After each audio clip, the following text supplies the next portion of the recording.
Todos Salmo 73, de 23 a 25.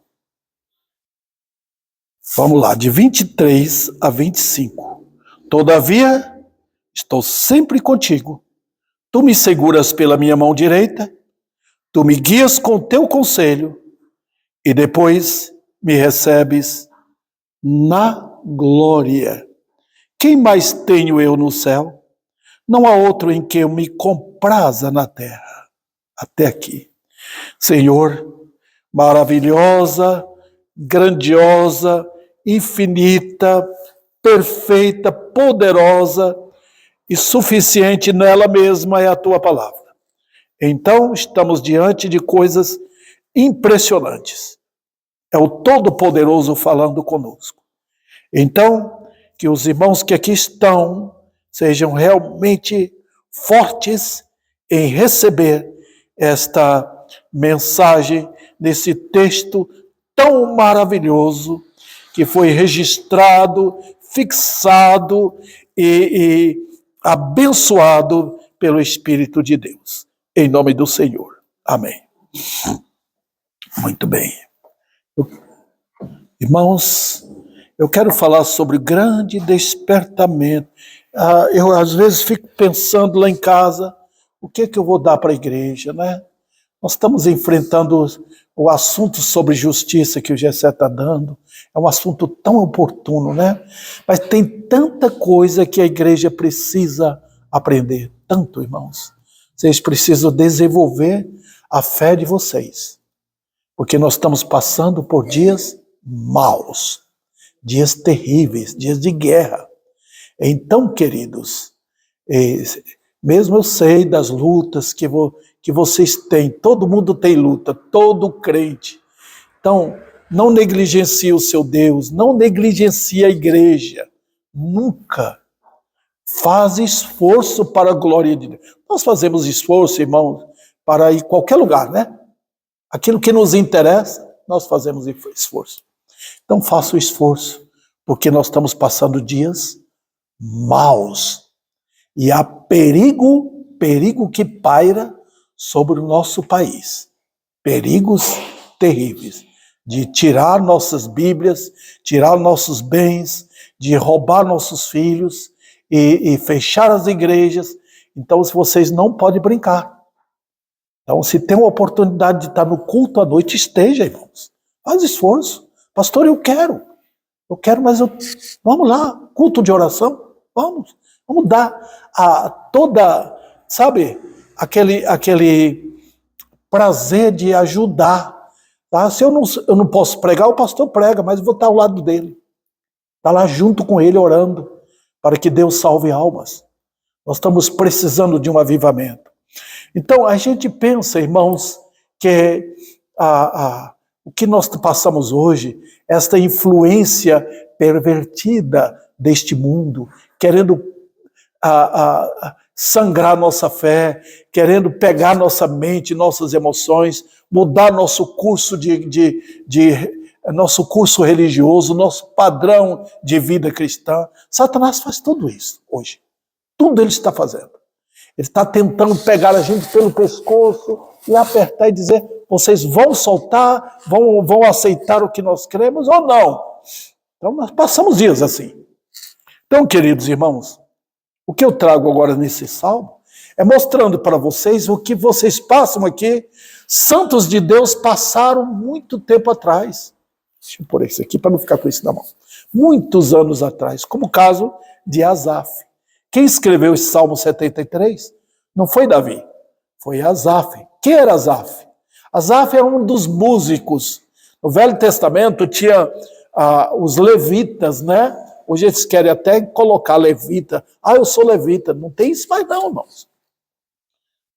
No Velho Testamento, os levitas faziam parte do sistema sacerdotal. Hoje, todos os crentes são sacerdotes. Todos os crentes cantam, toda a igreja é um coral unido, um grupo que adora a Deus, como nós adoramos aí, simples, cantando ao Senhor aquilo que nós temos em nossos corações. Não é verdade? Então, irmãos, o que aconteceu com Asaf? Deus trouxe para nós e inspirou nesse salmo.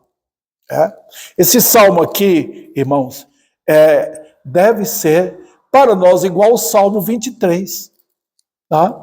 Conhecido tanto quanto o Salmo 23. O que aconteceu com ele? Vamos passar ao texto? Vamos lá, irmãos? Vamos lá. Eu creio que a palavra de Deus deve chegar para nós como um balde de água fria. Tá? Você gosta de tomar banho frio no tempo frio desse? Você não gosta, né? Mas Deus às vezes pega a sua palavra. Eu estou um pouco gripado.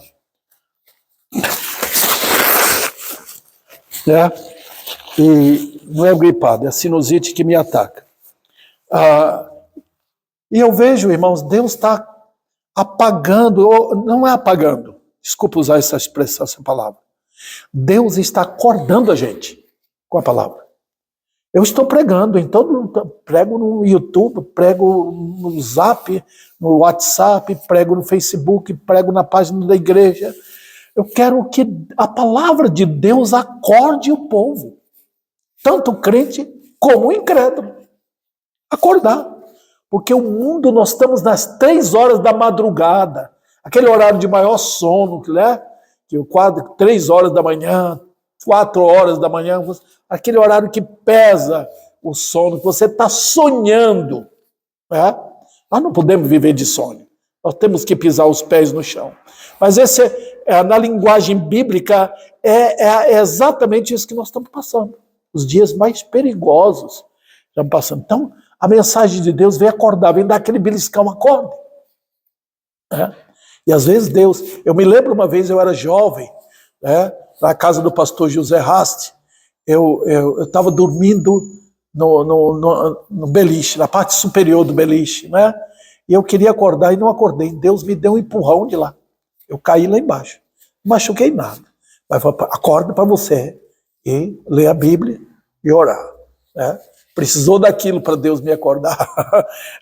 Irmãos, e assim Deus faz com a palavra. Tudo que estamos fazendo é por amor a vocês. Não tenho outro interesse. Não tenho. Interesse de ficar rico, de ganhar muito, isso não passa da minha vida. Interesse por bens, não. Quero que a palavra de Deus acorde vocês. Tá? Então, irmãos, eu vejo que o povo de Deus vive de emoções.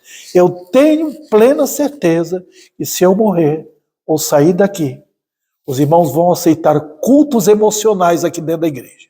Vão aceitar bateria dentro da igreja. Vão aceitar essas músicas modernas provenientes da nova era. Vão. E vocês vão dar valor. Vão dar valor àquilo que não tem valor, irmãos. E minha esperança é que isso não ocorra. Que os irmãos acordem para a realidade da vida cristã. Tá? Muito bem. Vamos voltar ao Salmo? Agora, eu falei muito, chamei atenção para mim. Quero chamar atenção para o Salmo. Vamos lá. Vamos ver agora, irmãos, nessa introdução, o que aconteceu. Porque eu não estou dando, os irmãos percebem? Eu não estou dando do começo do Salmo. Não estou dando uma exposição do Salmo. Estou dando apenas os versículos 73, o que culminou, qual foi o que realmente aconteceu na vida de Asaf. E então eu quero que você, irmão e irmã, coloque-se como se você fosse o Asaf dessa época agora. Tá? Vamos lá. Eu coloquei aqui 5 coisas. Vamos ver. Primeiro, Asaf, começou a desviar, mesmo sabendo da verdade. Foi assim que começou. Tá? Veja os versículos. Com efeito, olha, ele sabia? Sabia. Deus é bom para com Israel. Isso aí ele colocou no coração. Deus é bom. Vocês sabem disso? Sabem. Mas há perigo, mesmo sabendo que Deus é bom, você afasta dele? Sim. Ele é bom para com quem? Com os limpos de coração. Está vendo? Tem em seu coração maldade? Você ama dinheiro? Você ama este mundo? Então você não é crente. Porque ele é bom para os limpos de coração. São esses que verão a Deus. Aqueles que Cristo purificou pelo seu sangue. Não. Ele abordou inicialmente, ele colocou bem firmado ali a rocha da vida cristã. Deus é bom para com o povo dele. No caso aqui, com a igreja de Deus. Quem compõe a igreja de Deus? Pessoas limpas de coração. Vamos lá. Aí ele diz, quanto a mim, aí ele individualiza. Ele sai do coletivo para o individual. A experiência. Quanto a mim, porém, quase me resvalaram o pé. Os irmãos já chegaram àquele momento, já experimentaram aquele momento, você está andando, de repente você entra num lugar escorregadio, quase cai, quase vai para o chão. Eu já enfrentei, foi queda em lugares escorregadios, né? Quase me resvalaram o pé. E pode acontecer conosco. Você está indo bem, animado, né? Indo à igreja, lendo a Bíblia, aprendendo doutrinas tão necessitadas para nós, né? Nós precisamos dessas doutrinas. De repente, você pode resvalar o pé. Uma pessoa, qualquer coisa deste mundo, pode influenciar a sua vida a ponto de você escorregar. E aí entra a função do pastor. E muita gente não gosta quando um pastor pega no pé. Pega mesmo. É fácil ser pastor, irmãos? Não. Cuidar de vocês, levar vocês perante o Senhor, não é brincadeira. Vamos lá. E o versículo 3. O que aconteceu com ele? Qual era o problema dele? Olha, eu invejava os arrogantes. Eu via a prosperidade dos perversos. Não podiam sumir da gente? Não, eles estão perto da gente. Tá? Perto de você, na vizinhança sua, no parentesco seu. E muito mais do que isso, está próximo na televisão, na internet. Você está vendo pessoas de todo tipo, arrogantes, especialmente ricos. Você vê prosperidade por todo lado. Né? E você vê e que eles estão lá naquele top, lá no alto. Está vendo? Eles sobem os degraus até que termina os degraus. Quando termina os degraus, a morte vem, joga eles embora, joga no chão. Mas você vai, puxa, fulano de tal, aquela família, aquela senhora, olha como tem agora tudo, tem uma empresa, tem dinheiro, tem uma casa bonita, tem piscina, tem tudo, tem carro do ano, todo mundo alegre, final de semana, olha o que eles têm. Eles têm churrasco, têm amizade, colocam música à vontade. E eu aqui, na luta. Foi o que aconteceu. Começou com qual pecado? Pecado da inveja. Está vendo, irmão? Sempre é aquela gotícula de venenozinho que não parece tão inocente, né? Aquele ratinho pequeno que nasce lá dentro do ninho do nosso coração, e você deixa ele crescer, e ele vai tomando forma. Você pensa que era um ratinho, era uma cascavel que estava ali, você deu muito valor, e agora você vai ver como ele pega você, tá? Isso foi o que aconteceu logo que iniciou, quase ele caiu. Segundo lugar, ele começou a olhar os ímpios do ponto de vista carnal e não espiritual. Os irmãos estão vendo agora o porquê, qual a razão que nós damos a Bíblia aqui para vocês. Por que enfatizo tantas escrituras? Porque se vocês não olharem a vida desse ponto de vista, do ângulo bíblico, vocês vão cair, irmãos. Vocês vão querer ser outro tipo de crente. Um crente emocional, um crente do louvorzão, menos o crente com o pé no chão. o crente firmado na rocha. Vocês não vão querer. E é isso que Satanás quer. Olhar a vida do ponto de vista do mundo e não da Bíblia.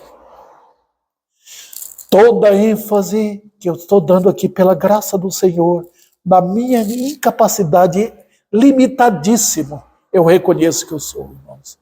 Mas estou tentando mostrar pela Bíblia como é que olhamos o mundo. Que padrão teremos? A palavra de Deus ou o conceito do mundo de vida? Eu estava tentando preparar o Salmo 1 para vocês, mas eu preferi pegar isso aqui, porque é o Salmo que realmente nós precisamos. Então, o que aconteceu com Asaf? Ele tirou os olhos da Bíblia, no caso do Velho Testamento, e quando tiramos o olhar do caminho certo, então nós nos perdemos. Irmãos, é como a gente está dirigindo. Às vezes estou dirigindo aí com a Vivian, tá? O motorista não pode tirar os olhos da frente, né? Porque pode de repente causar um acidente e pode causar até fatalidade, né? E não podemos perder de vista o que está acontecendo. Então, em terceiro lugar, o que aconteceu com ele? O que aconteceu? Olha como é a tática do pecado e do diabo. Ele começou a duvidar da sua fé. Olha o versículo 13. Os irmãos estão vendo aí? Com efeito, inutilmente conservei puro o coração e lavei as mãos na inocência. Por que ele está falando isso? Lembra do começo? Com efeito, Deus é bom para com Israel, para com quem? Os limpos de coração. Mas aqui no versículo 13 ele diz, por que eu precisei daquilo? Porque eu fui um crente tão dedicado, ficava ali no templo, adorando a Deus, cantando, levando a minha família para a igreja, e agora eu estou vendo o incrédulo. Olha o incrédulo como ele está. Olha o ímpio como ele está. Ele subiu na vida, ele prosperou, ele tinha sonhos, e ele alcançou os seus sonhos, né? E está agora vivendo, e eu aqui embaixo, às vezes com muita dificuldade para viver. Para que ser crente? Para quê? Os irmãos perceberam o perigo? Quando nós começamos a duvidar da nossa fé. Tá? E vamos lá. E ao duvidar da sua fé, você perdeu a batalha, irmãos. Você está no ringue, e ali o soco foi grande, você caiu. Tá? É isso que o diabo quer. Ele quer derrubar sua fé. Ele não vai derrubar a igreja. Ele vem derrubar a fé do irmão fulano de tal e da irmã fulana de tal. Derrubou o pastor na sua fé, acabou a graça. O pastor vai começar a inventar coisas dentro da igreja. Tá? Vamos lá, irmãos. E duvidar de Deus. Você duvidar do seu Deus. Quando ele diz no começo, Deus é bom para com Israel. Vamos lá, Deus é bom para com a igreja. E ele duvidar. Em quarto lugar, ele chegou ao ponto de agir só pelas emoções. Está vendo? Quando tiramos a Bíblia, damos lugar à carne. E quando damos lugar à carne, saímos do racional para o emocional. Os irmãos perceberam? Começamos a viver na emoção. Eu não sinto mais isso, não quero mais. Está vendo? Eu vou sentir o que o mundo sente, eu vou atrás disso. Aí você começa a desviar, porque aquele pecado lhe pegou. Veja, irmãos, e você começa a se revoltar. Já aconteceu isso com você? Em quinto lugar, a força da graça. Irmãos, que coisa, damos graças a Deus, pela graça de Deus, né? É redundância isso? Mas é bom. Damos graças a Deus, pela graça de Deus, que nos levou a entrar aonde? Olha, versículo 17, irmãos. Olha o texto. Não olhe para mim, olha o texto. Até que entrei, onde? No santuário de Deus. Está vendo? E compreender as coisas como Deus ensina aos crentes. Os irmãos percebem como nós temos a palavra de Deus hoje? Asaf entrou no santuário. Ele foi lá, ele era sacerdote. Ele foi lá. Ele viu a grandeza de Deus. Ele viu o que é a presença de Deus. Ele viu o que é a glória de Deus. Lugar onde o ímpio não entra, o crente entra. Tá? Impressionante, né? O ímpio não entra na presença de Deus. Ele não tem acesso lá. Mas nós temos. Por isso que Hebreus fala, capítulo 10. Então, com toda ousadia, entremos lá. E foi isso que ele fez. Ele procurou ajuda. Ele foi diretamente no santuário. Hoje, irmãos, olha, tem desculpa para nós? Não. Nunca teve desculpa. Vocês têm a Bíblia, o livro de Deus. Vocês têm uma igreja, coisa que quase ninguém quer mais. O povo não está atrás mais de culto como nós temos aqui, não, irmãos. O povo está atrás de shows dentro da igreja. Maioria, né? Tem crentes zelosos por aí. Tem igrejas zelosas também. Tá? Eu estou apenas dizendo que é isso que o povo quer. Mas vocês têm a Bíblia, vocês têm um pastor. Tá? Hoje é difícil pastorear. Difícil. Antigamente, os crentes procuravam. Pastor, eu quero falar, preciso da sua ajuda. É tão gostoso para o pastor, né? Eu deixo tudo, irmãos, de lado, para dar atenção ao irmão que está precisando. Pastor, eu preciso disso, estou passando por perigo. E é meu trabalho, irmãos, lidar com os santos de Deus, com as ovelhas de Cristo. Tá? Então não ande sem Deus, irmãos. Senão você tomba mesmo. Você não vai dar valor, você vai querer ir para o céu, mas não vai querer viver para Cristo. Tá? É fácil morrer, é duro viver. Tá? Então, irmãos, vamos lá. Deixa eu olhar meu tempo aqui para não perder de vista o tempo. Diante desses fatos, o que é que nós podemos tirar? Agora vamos voltar àquele texto que eu li para os irmãos. É o texto do versículo 23 e em diante, tá bom? Até aquele versículo 25. Eu tenho aqui, irmãos, não vai dar para falar tudo, claro, tem muito assunto aqui, são 5 pontos que eu peguei nesse texto. E eu quero falar pelo menos do primeiro ponto aqui. Primeiro, o que é que nós temos aqui? Olha o versículo 23. Consciência da presença do Senhor.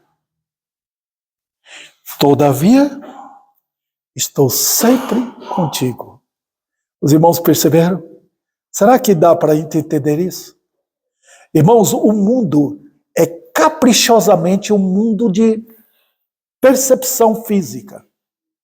Ah, se eu estou sozinho lá em casa, eu sempre falo com a Vivi, quando a Nádia morreu, que depois que sepultei lá, que eu voltei para a casa de São Carlos, eu estava com a Nilza, minha irmã, lá em casa, cuidando de mim. Né? Mas quando Nilza foi embora, que eu voltei do casamento do Jonatas para cá, que eu entrei em casa, a casa estava vazia. Sabe aquela ausência, aquele significado da presença da minha companheira que estava lá? E, irmãos, é triste, né? Nós vivemos num mundo assim, onde eu tenho alguém, vai passando o tempo, que aquilo que Deus nos deu, ele vai rasgando. Tirou o pai, tirou a mãe, tirou a esposa, tirou a minha família, e a gente vai ficando sozinho na vida. Vai ficando assim. Um dia vai acontecer com você. Aconteceu com a irmã Leonice, ela perdeu o marido. Vai chegando aquele ponto, irmãos, de que tudo vai embora.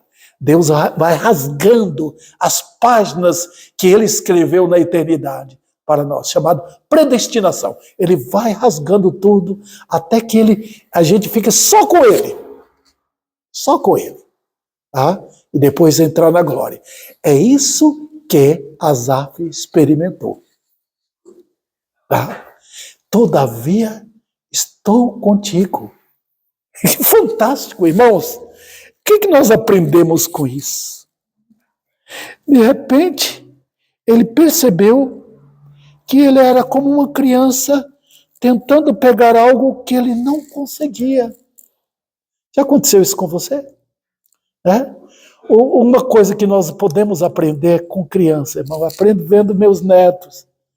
Olha a criança. Se você tem uma criança da idade do meu neto, ou da minha netinha, pode perceber que ela está ali brincando, mas ela tem aquelas, sabe, aquelas antenas de barata? Tá? Criança tem, ela está sempre olhando, percebendo, não olha com os olhos, mas ela percebe se mamãe e papai estão ali presentes. Porque se faltou, começa a chorar. Começa a chorar. E acontece isso conosco. Que a gente está ali pensando que não tem mais nada, não tem ninguém. Cadê? Cadê? Cadê? Eu não tenho recurso, eu estou vendo todo mundo aí rindo, passeando, fumando seu cachimbo, por assim dizer, né? E tudo eu aqui numa situação dessa. Aí entra o quê? Entra o quê? Quando ele disse, todavia, essa palavra todavia é chamada partícula adversativa, irmãos, na nossa gramática, né? É aquela mesma de mas, porém, né? É partícula adversativa. De repente, tudo muda. Graças a Deus que tem esse mas, né? Esse todavia. Ele diz o quê? Estou sempre contigo. Impressionante. Quando Deus fala assim, eu nunca te deixarei. A fé entrou em ação aqui para dizer, eu estou sempre contigo. Está vendo como ele passa a falar com Deus? Isso aqui é importantíssimo, irmãos. A pessoa, ele entrou no santuário, ele viu a glória de Deus, ele disse, eu estou sempre contigo. Que maravilha. Estava ali. Um Deus maravilhoso. E com ele, irmãos, eu vou chegando aqui ao fim, irmãos, mas note, ele percebeu a ignorância dele em não ver a realidade da presença de Deus. E é aí que está, queridos irmãos. A nossa fé, ela tem que desenvolver tanto que Deus passa a ser sentido como se fosse tocando. Tá? Meu Deus está comigo. É claro que você não vai, Deus não é tangível, né? Você não vai ver Deus como eu vejo a Vivian lá dentro de casa. Você não vai ver. Mas a fé tem que apoderar disso. Eu estou dando ênfase a isso, irmãos, porque nós estamos vivendo uma época de incredulidade. Nós estamos vivendo uma época que nós queremos tocar, sentir, pegar, tomar, viver. Nós vivemos em torno de conforto. A fé não busca isso. A fé crê. Ele está comigo. Você pode até chorar, mas a fé vai superar os momentos difíceis, os momentos de dor, os momentos de tristeza, os momentos de angústia, e você com a palavra de Deus injetada no seu coração, gravada, fixada nas paredes do seu coração, você vai dizer o quê? Todavia, o Senhor está comigo. Eu não estou sozinho. Queridos irmãos, podemos passar dias assim. Santos de Deus foram jogados na prisão, nas prisões comunistas. Como é que eles passaram? Não é? Dores intensas, terríveis, fome, tá? Foram deixados. Eles não passaram? Passaram. Nós não aguentamos um pouquinho a pressão. Nós queremos o mundo perto. Ai, vem para cá. Nós queremos atenção. Não busque isso. Busque o seu Senhor. Cristo satisfaz. Com Cristo estou contente. Como diz aquele hino. Ele me satisfaz. Que seja, se digo, a nossa fé crescendo cada vez mais, para que glorifiquemos o nome precioso do nosso viver. Fuja da inveja, fuja do amor do dinheiro, fuja das ambições e sonhos deste mundo. O teu Deus não vive de sonho, o teu Deus não dorme, tá? Nós sonhamos porque vivemos dormindo o sono do pecado. Deus quer nos acordar. Acordar para a realidade. Pôr os pés no chão. Temos que encarar este mundo. A jornada pelo deserto deste mundo até chegarmos na nossa cidade celestial.